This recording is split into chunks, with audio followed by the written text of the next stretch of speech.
Hello everyone, Phoenix Knight here. Welcome to the channel, and welcome to the end of January recap.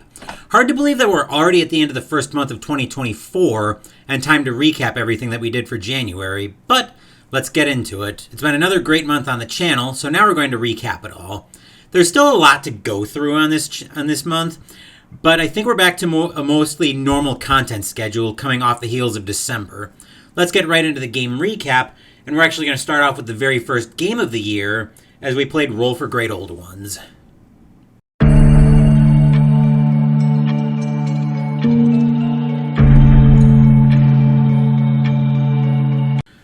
Roll for Great Old Ones is a roll and write set in the Cthulhu mythos from Hodari Spiel. It was a Kickstarter that I backed a year or so ago, and I finally got it and got it out to the channel. I was still having some misplays with it. Apparently I misunderstood how the D6 works that you assign to the cultists, where you give it to them unadulterated, you don't re-roll it. We still ended up losing the scenario, though. That's been a tough scenario for us to get a hold of.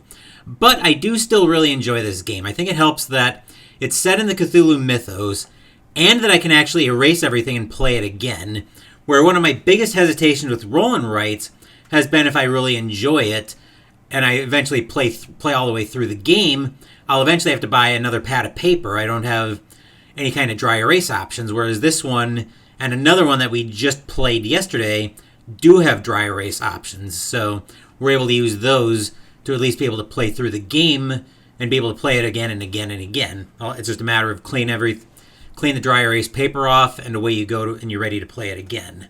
So that's it for Roll for Great Old Ones. Next up, we paid a visit to our background playthrough of Harry Potter Hogwarts Battle.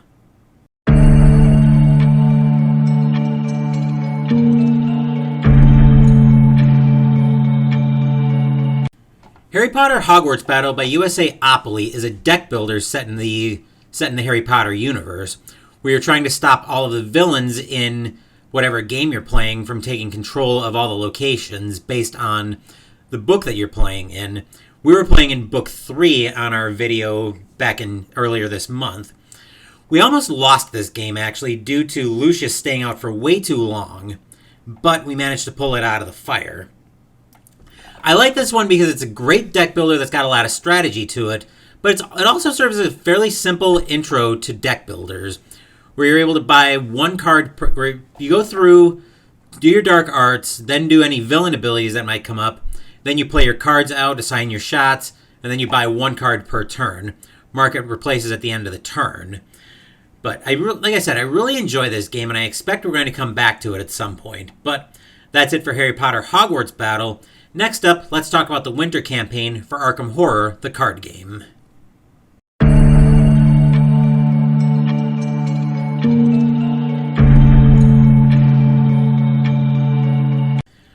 Arkham Horror, the card game by Fantasy Flight is a living card game set in the Cthulhu mythos, where you take a deck built around an investigator and go through a specific campaign.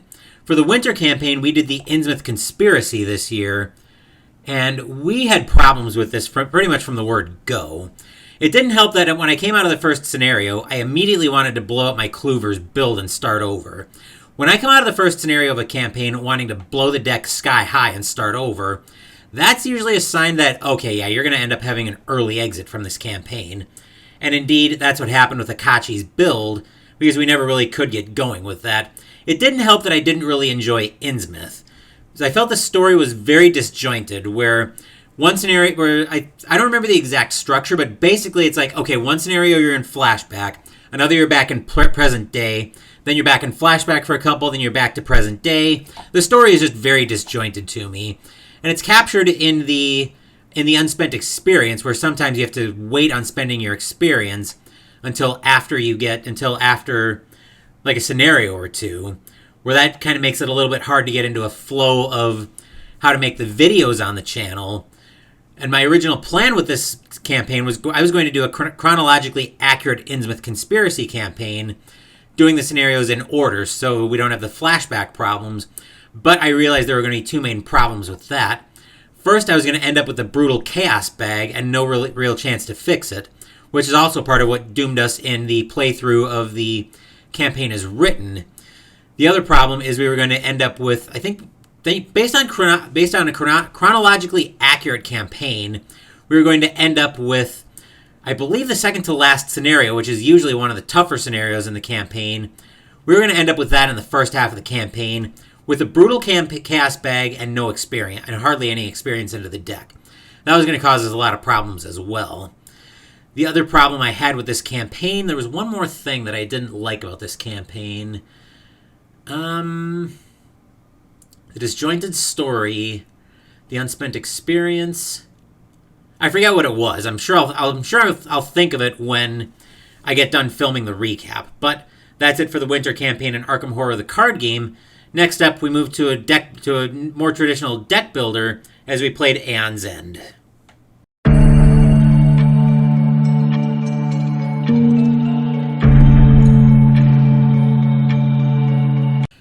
Aeon's End by Indie Boards and Cards is like I said, it's a more traditional deck builder where you play breach mages trying to defend Gravehold from the Nameless. We were using two custom magi in Nyrissia and Solidia, two mages that I built in a previous playthrough of Aeon's End Legacy, that the mages are usable in your Aeon's End games. This time the two ladies were taking on the spawning horror, and they managed to take care of business by keeping the spawns very much under control and being able to point as much damage as possible at the boss. I still really enjoy this game, and each Nameless requires a different approach to the game. So yeah, that's it for Aeon's End. Next up, let's move into another more puzzly experience as we played Expeditions from Stonemaier Games.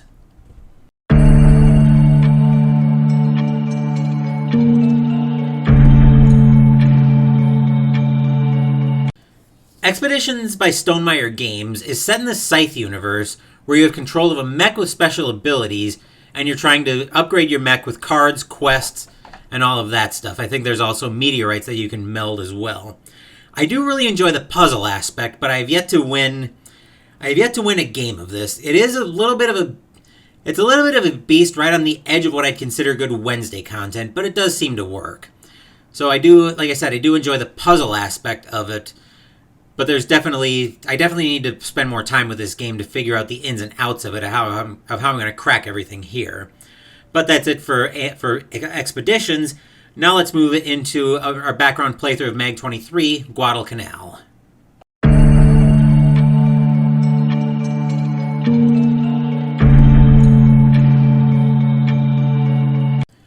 Mag 23 Guadalcanal from Historic Wings dumps you into the battle for Guadalcanal during World War II in the Pacific Ocean, one of the first major invasions of the Japanese, where you're in control of a squadron of U.S. Marines flying against the Japanese in land, sea, or air missions.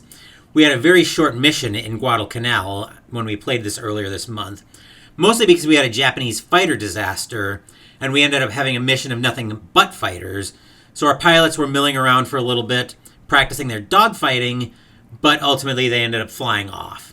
I do really enjoy the narrative unfolding on the channel, and I do plan to get this back to the channel, but I have some different plans with this game. So one thing I've been noticing as I've been playing this game is the videos have been very short, at least when I don't fly, usually about 20 minutes. It seems like it's about 20 to 40 minutes per mission. So what I'm going to try to do is I'm going to play this game twice more on Wednesdays to get myself to finish that first week out. Then I want to experiment with the idea of playing an entire week on a Sunday video is my first thought. I want to see how that works, because if I keep playing this one day of missions per video, I'm going to be at this for years, and I'd like to be able to finish a playthrough of this eventually to maybe toss it into campaign rotation, because I'm having some thoughts about the Arkham Horror, the card game campaigns, but we'll talk more about those in a higher level video once. Probably, I didn't really do an end of 2023 chat because I just ran out of time. I had too much to do.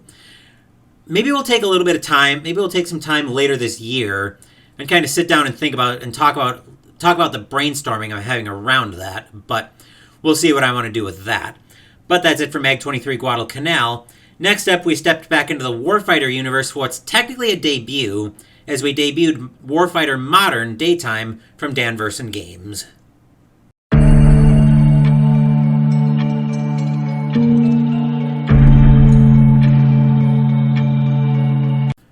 Warfighter Modern Daytime from Dan Versen Games isn't the official title. The official title is Warfighter, the Tactical Special Forces card game or something like that. But similar to the other Warfighter games that we've played, you're in control of a squadron of soldiers going through whatever mission that you're faced with. In this mission, we took a pair of Israeli soldiers out in the Middle East for a mission trying to assassinate a chieftain. It did not go well. It ended up being a very short mission.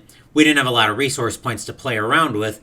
We definitely got steamrolled in this one because we ended up getting swarmed, and by that point, there wasn't much we could do about that. The writing was on the wall. Both my soldiers got taken out, so it ended up being a short mission.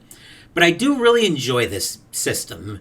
I really enjoy the customization of this system where you can have, say, fantasy mages storming the beaches of Normandy, or you could theoretically have space soldiers if Warfighter, like a Warfighter Near Future edition comes out. You could have future soldiers going into a fantasy dungeon, or you could have soldiers going into that same fantasy dungeon. But that's one of the things I really like about the Warfighter system is the customization, where you can play around with those different kind of scenarios. We're going to get Pacific on the channel later this year. I've got a special plan with that game, but I won't talk about that more. I'll talk about that more when we get closer to it. But that's it on Warfighter Modern. Last up, we had the aforementioned Roll and Write earlier, that I mentioned earlier during Roll for Great Old Ones. Well, I alluded to it during Great Old Ones, but we're going to talk about it now, as yesterday we played Twilight Inscription.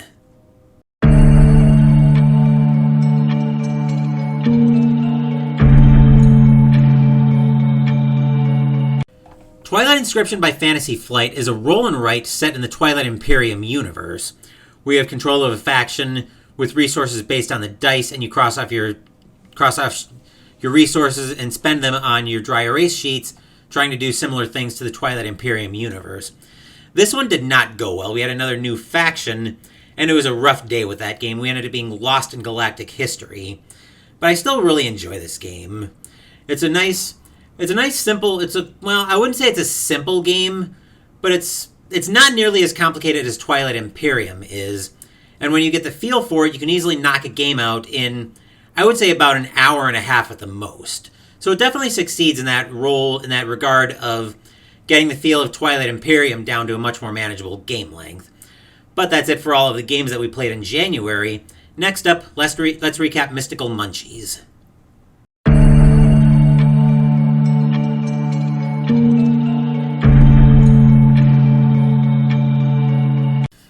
This month in Mystical Munchies, we were cooking out of the Cooking with Deadpool cookbook. Now let's recap our recipes. For the appetizer, we made Look at Them Puppies, which turned out to be Hush Puppies. These ended up being really good, if maybe a touch on the big side. I liked having the various sauces there as well. It was a little bit spicy, but I think sometimes a little bit of spice is welcome. Where spice overwhelms me, I'm not going to get along with that very well at all. Next up for the side, we had the Chicharrones, which ended up being chicken chips. I liked these, but these were a fairly sizable amount of work. But something I'd probably make again with enough notice and I'm hosting something. Next up, we had the entree, Not the Only Fish in the Sea. I'm a huge fish guy, so I was kind of a little bit biased going into this recipe. This one turned out to be really good, if again, a touch on the spicy side. Last up for the dessert, we had the dessert chimney, and this recipe did not turn out at all.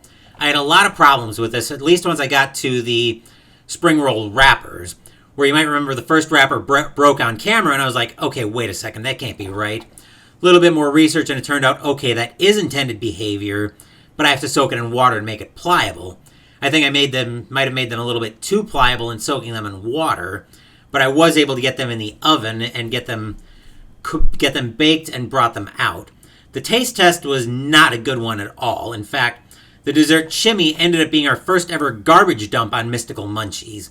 I normally don't like doing that, but that's part of the reason why I'm so glad I keep a garbage can next to my desk, so that if I have to, a recipe can go straight in the garbage. But Hopefully we won't have any more garbage dumps in the future, but that's it for Mystical Munchies. Next up, let's go through Ask Me Anything.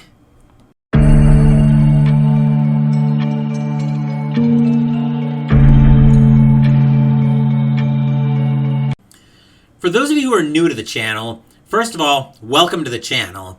Second of all, the Ask Me Anything segment is a rather unique segment on this recap show, where if you have questions you want to ask me, the way it'll work is if you have questions you want to ask me, you can leave them in the comment section of any video with an AMA tag, and then whatever your question is, and I'll usually answer it. The one exception to that, though, is if I deem a question is too personal. If I deem a question to be too personal, I won't answer it. Just as far as what's too personal, just use your common sense. A pretty safe rule of thumb is if you wouldn't want it asked of you, don't ask it of me. With that, let's go through the Ask Me Anything questions, and we had quite a few this month. If I can ever find my mouse, here we go. So Jester was the only one asking any questions this month. On the product unboxing on January 4th, he wanted to know what my plan is with the Plum Island Horror. If I'm going to play that social and solo, or if I'm just going to play that solo. I obviously need to sit down and learn this game, but I do have plans to put this on the channel. So if you remember back to the Greatest Boxer tournament that I did in Title Bout 2 last year, one of the prizes for the brackets was if you had the highest score on your bracket submission among everybody who submitted brackets, then you would have been able to pick a game.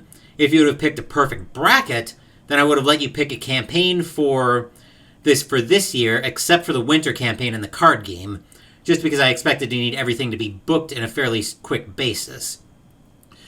But the only person who submitted a bracket was one of my longtime subscribers, Matthew, so by default he won the tournament, and his pick for a game for me to play in the first half of the year was the Plum Island Horror, so you're going to see that hit the channel at some point in this first half of the year. I am going to play this solo, obviously, but I have a feeling my plans for this are mostly going to be solo on this one, but we'll see about that. So the next question we had was when I was unboxing Assassin's Creed Brotherhood of Venice, Jester asked me what made me purchase it and how much was it. I'd been looking off and on into this game, and I really liked the campaign structure of it. Now, I did play a little bit of Assassin's Creed back in the PS3 days. I didn't get into it as the series kind of spiraled. I didn't get into a lot of the later games as the series spiraled. I think I got about halfway through the second game, and then other things just kind of caught my eye, and I never got back to it. So, enjoying the Assassin's Creed games from back in the day, and the campaign structure was what made me pick it up. How much was it? The base price of it was $130, but my game store had it on sale for, I want to say, $80-something. And it finally ended up being the price drop that made me pull the trigger on it. I liked the game, but I thought $130-some-odd was too high for it. So once the price came down, that's what finally made me pick it up. And on the subject of Mystical Munchies, during Look at Them Puppies, Jester wanted to know what I do with the food on Mystical Munchies. It kind of depends on what recipe it is, and how I think it tasted. If it's an entree, I'm usually eating off of that for a few days, in an ideal world. If a recipe is conducive to being shared at work, I'll bring it into work and share it with my coworkers. If a recipe is absolutely terrible, like you saw on the dessert shimmy, it'll hit the garbage. Otherwise, I usually just end up eating it all, which is probably not the most healthy thing in the world, but hey, sometimes recipes just taste too good to be wasted. Then when we were playing Aeon's End earlier this month, Jester wanted to know my favorite Aeon's End game and my favorite mage. I would say my favorite game is probably Aeon's End Legacy, just because once again of that campaign structure, and you're building your mage over the course of the campaign. And on a related note, my favorite mage, I'd say my favorite magi, are the two I've been featuring on the channel, Nyrisia and Solidia. Again, a lot of that's because I've been featuring them so much on the channel. And I really do like that feel of building your mages up over the course of the campaign experience.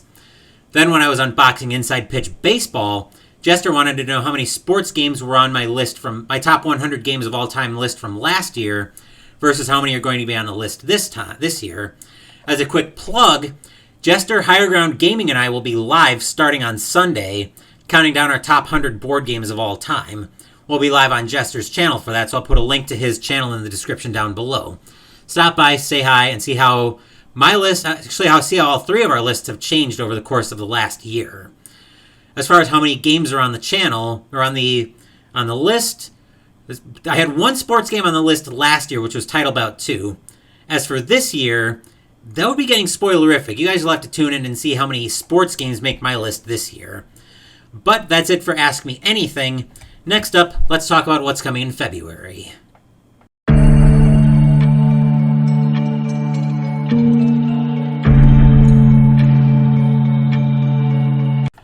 We've got another busy month coming up on the channel in February.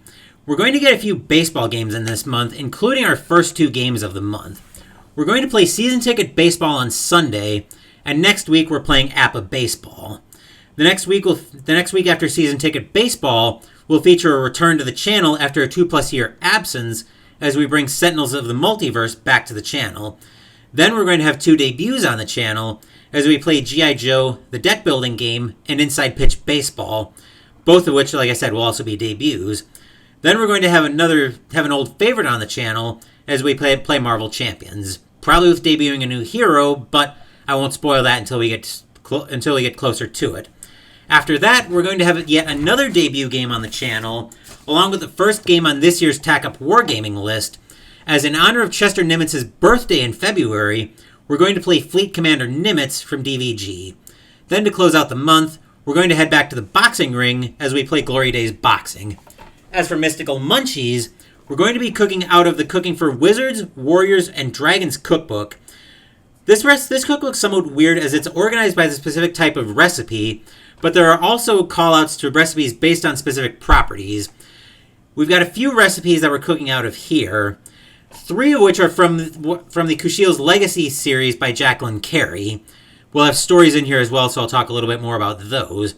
As for the recipes we'll be making chicken stuffed pastries, baked pears with gorgonzola and candied walnuts, poached fish with white wine and fennel sauce, and runaway fruit tarts.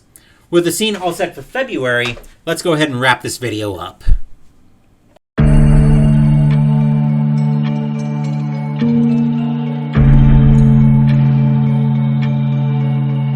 That is the end of January recap. Another great month coming in February. Saturday's Mystical Munchies will start with the appetizer, chicken stuffed pastries. Sunday we're playing Season Ticket Baseball, and Wednesday next week we're playing APBA Baseball. As I mentioned, also starting on Sunday, I'll be live with Jester and Higher Ground Gaming on Jester's channel as we count down our top 100 board games of all time. Stop by and say hi and follow along with our lists. Thank you for watching the video. Please give the video a thumbs up and subscribe to the channel. Be sure to turn on notifications so you get my content. Be well, stay safe, take care of yourselves and your loved ones, and I'll be back with more videos in the future. Until then, take care everyone.